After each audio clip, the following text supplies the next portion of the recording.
Let's start off the commodities update with crude oil. So if we look at the fundamental picture, the price of crude oil rallied so much that it caused inflation in the consumers' pockets. And in that environment, consumers stopped driving, right? So the cost of fuel gets so high that they drive less. And we know that because the rate of change on a year-over-year basis of miles traveled is now trending closer to zero, and it may even invert. 65% of demand for crude oil comes from consumers because it's associated with petroleum that goes in our car. And so in that environment, we've got a slowdown in growth, a slowdown in demand. As well as that, you've got an administration in the United States that's putting pressure on Saudi Arabia to increase production of crude oil to bring the price down. And all these weigh heavy on the actual price, at least in the near term. So right now we're looking at crude oil, and I definitely expect it's going to come lower based on those facts. If you also look at sentiment, DSI sentiment, and I don't want to get too involved in DSI sentiment, it's a great indicator. The problem is the only place you can get it is on Jake Bergenstein's page, and it's $2,000 a year. It's not vital for our process. It's just something that adds to it. Anyway, the actual DSI is at 84, and that's extreme even after this little drop here. So we still haven't reset the sentiment, and I think we've still got further to go lower. Ultimately, big picture, as I mentioned yesterday, we've got these cycles. So when we're talking about the dollar Canadian yesterday, in the business cycle, it's typically bonds move first. That's what ends the cycle. It's bonds move first, then equities peak, and then finally you have commodities a couple of months after they peak. And so crude oil in a normal cycle should be one of the last to peak, not one of the first. And so I still think this is corrective. And when I map that onto a chart, I think this could be a wave A, flat correction here for a B, and then 5 up for a C. If wave C is equal to wave A, it would suggest we still have to get up to $83 on crude oil. So I'm expecting a pullback here, and the pattern would fit perfectly for a 1, 2, 1, 2, 3, 4, 5, complete off wave 3. ABC here for wave 4 into the prior degree wave 4, which is perfect for Elliott wave, and then we should start to see this rally off finally up to our 83.31 target to finish off the cycle. I would be a bigger buyer of this than I would be a seller. I think there's more opportunity to the upside if we get down to 62.32. Now that target on the downside has been a moving target, and the reason being is we're trying to refine what the chart pattern is telling us relative to where the data is. So there's going to be high probability trades that we put on, and then there's going to be other trades that we follow until we get that high probability. And in some cases we may be correct with those ideas, yet we're not in the trade, and that's okay. The point is to manage our risk and make sure that we're not risking dollars that we shouldn't be, and making sure that net at the end of the year our portfolio is far greater than it is today. So I think there's a better opportunity down here to buy. Alternatively, I know Casey's in long dollar Canadian. I think that could be a good opportunity also. If you want to check out that video from yesterday, if you wanted to get exposure to crude oil rolling over, buying dollar Canadian could be a good opportunity, because you've got the Federal Reserve who are not incentivized to come out and talk dovish, not until the equity markets roll over, and of course they haven't yet. So they're not incentivized to talk dovish. And in that environment, you've got a Federal Reserve that are still hawkish, and that would affect the dollar. And then you also have crude oil markets that are going to continue to weaken, and that will affect the Canadian component of that spread. So that would be probably a better opportunity if you wanted to get exposure to this. But the main thing is that we should be expecting more downside into 62 before this starts to rally higher. So the target is slightly changed, and it's changed because we got more information. So this is an ABC here for A, breaks down in 3, so it's corrective. ABC up here for B, up in 3, so we've got a 3, 3, we should expect a 5 waves down here, and that's what we got, 5 all the way down here to complete off a wave C for a bigger wave A. From there we got 3 up here, and that's the first sign that we know that this is a wave A, because this is corrective. This needs to be impulsive for this not to be in corrective. This whole thing here is very messy, very sloppy, and this is not indicative of a rally to come. So this is very messy. It's very hard to get a good indication of where we're going to go.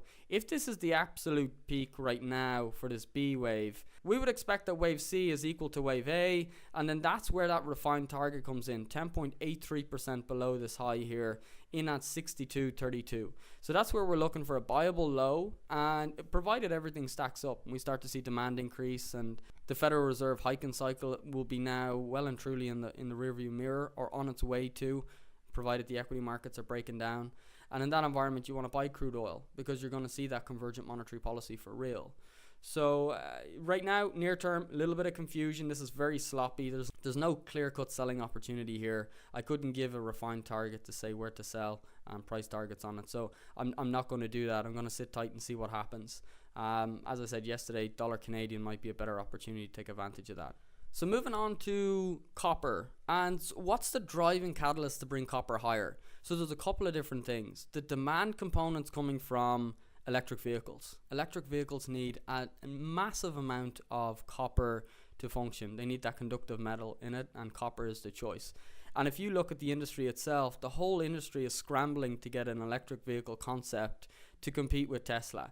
Tesla have done a fantastic job in terms of bringing attention to the electric vehicle market. However, their business model is not very good, and I don't think playing electric vehicle companies is a good opportunity here. Massive capital expenditure and whatnot. I think copper would be a better vehicle.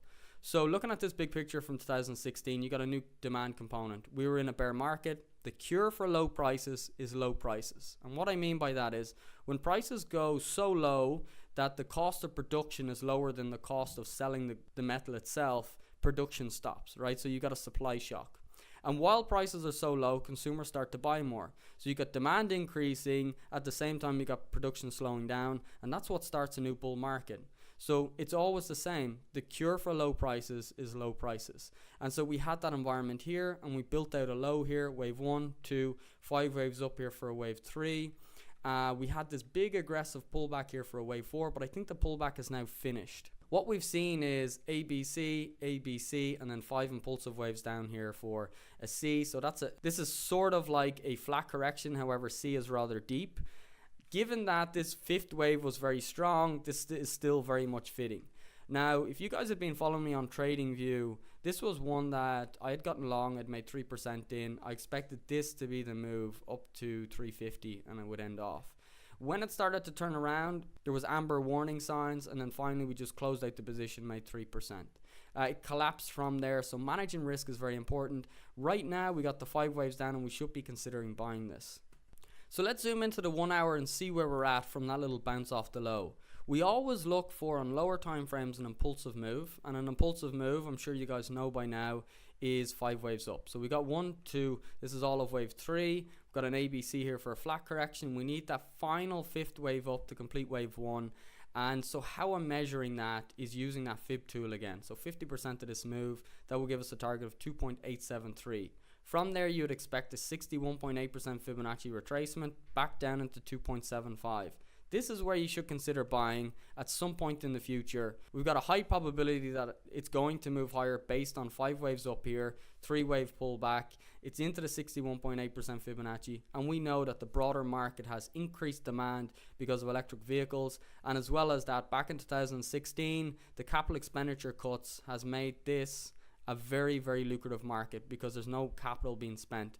Freeport-McMoRan, one of the biggest producers of copper, just reduced their capital expenditure on copper mining by 30%. The longer that continues, the higher the price of copper is going to go. I would be buying at 275, and if this is correct, we should be expecting 1.618 times the length of wave 1. So if this is all of wave 1, which would be 7.5%, we'd expect 1.618 times that, which will give us 11.69. So we should be expecting a move off this low here, up 11.69%. So fantastic return, and it's something that I do want to be a part of, but we need to wait until we get this high probability, low risk area before we can start allocating capital for this move. So this is definitely onto the watch list. It's something that we need to follow closely, and as I said, I do expect this to make one more higher high before we roll over for a wave 2, but the probability then is very much set that this starts to move higher. So moving on to gold, and gold has been extremely difficult. It got caught up in a very subjective trade war, and irrespective of how bullish the fundamentals are beneath the market, the price continued to weaken. Now, just from a chart perspective, it looks like we're in a corrective pattern here on the lower time frames, and what we'd like to see is this wave 4 be put in. Is this the end of the wave 4? Absolutely no way do I think that. That is no way near satisfying a wave 4. So you want to see a 38.2% Fibonacci at the very least. Typically a retrace to the prior degree wave 4, and just above there is the 50%. So at the very least, we should be looking at 1255 and as high as 1268. They're the areas that we should be looking for. If this ends up changing and it starts bursting higher in a much bigger way, then we need to start considering where do we enter for a low risk entry, because the low will be in. I do think it's going to be a very big move once it starts, so I'm not too worried about missing the small percent at the bottom. So zooming into the 60-minute chart, and let's look at where we left off for the last update. 3 waves up here for an A, 3 waves down here for a B, and then we should be off to the races for that final wave C. I really wouldn't like it to break down anything below this low here. That should really be it. Absolutely no way do you want to see it below 1211. Absolutely no way, under no circumstances do we want gold to trade under 1211. For right now, this is looking positive. Right after that video from last week, we bounced a little bit lower. I think it was around here, and then we popped right off there. So that was nice encouragement that we might be onto something and that a short-term low might be in here. But ultimately, we want to be trading closer to 1255 and really actively managing this position to make sure that we're risk assessing the situation every single day. As I said, the fundamental scenario could not be more bullish for gold. However, price is ignoring it because of what's happening in a subjective manner from the trade war that's going on between China and the United States. I don't think that's going to continue forever. China are using their US reserves in order to weaken their currency, and eventually they're going to run out of ammo. And in that scenario, I don't know what they're going to do. I think the United States will end up getting their own way, and ultimately we should start to see gold trade in a more natural market. The reason I have silver and gold as commodities is because there's only one reserve asset on the planet that's a precious metal, and that's gold. Silver is not owned by central banks anywhere. JP Morgan have the largest reserve. They own pretty much, they've cornered the market. However, they're not a central bank, and so it's not a reserve asset. It's more of an industrial metal that's influenced by currencies. That's how silver is traded. It's poor man's gold, that's what people call it. However, I happen to think that there's more upside in silver. It's more speculative, and you'll make better returns in a bull market in silver because of that fact. When I look at the chart, same thing as gold. The fundamentals couldn't be more bullish. And I've stared at this chart all morning trying to figure out what is the best route that this could move. And I got stopped out of this. I'm sitting patiently to try and figure out where we're going to go. And up until here is fine. This is all fine. C, Y of wave 2. And then we have an impulsive rally here for wave 1. Meaning that this wave here can, in theory, according to Elliott wave, can retrace all of the prior degree wave, which is down to here, 14.4. So there is risk more to the downside. So I don't want to get in just yet. We're at an interesting technical level, lower support, and maybe we'll get an action soon. As I said, I'm waiting for a trend to reassert itself, and I'll buy that trend higher. Our main goal is to make that chunky 80% in the middle. We don't really care about the first 10%. We don't care about the last 10%. We care about making the meat of the trade with the lowest risk and the highest probable outcome. So in that scenario, we should be waiting for silver to reassert its trend. We manage our risk effectively. We got stopped out of the position. We sit patiently and we wait for it to line up once more before we start getting in. $22, $23 is absolutely a target that is realistic, and it's just a matter of finding a bottom and the environment coming together to support what the fundamentals are suggesting. So we are going to need a little bit more patience with silver. So that is going to be it for today. It's just the 4 commodities that we're following today. If you guys have any questions, please do reach out. I'd be delighted to hear from you guys. And have a wonderful day. I hope you guys are enjoying your weekend, and I'll be back throughout the week. I'll be talking to you guys. I'll give you some more feedback on where the website's going. Sent out a brief. Pretty much I sent out the brief saying we want a more ergonomic style. I've given for the Flash website chronological order, the videos in chronological order, and using Netflix as the inspiration for that video where it goes from left to right in the different categories with charts underneath them, so it's all on the same page. A notification tab when you log in, so if you go on to seekingalpha.com, the very first page that you'll see is trending articles, and all the latest articles will come up there. So when you log in, all the latest stuff will come up and show you exactly where we're at and all the latest changes. That's the inspiration that I'm sending over, and as well as that, some other key features which have allowed the developer some creative freedom to come up with different interactive tools that we can use to communicate. I'll give you guys some feedback as I get it. When the work is commissioned, I'll send you over exactly what we should expect, when we should expect it, and what we're going to get. So I'm very excited about this. I'm delighted you all reached out to me, and I do think the product at the end of the day is going to be fantastic. So guys, again, have a wonderful weekend, and I will talk to you guys soon.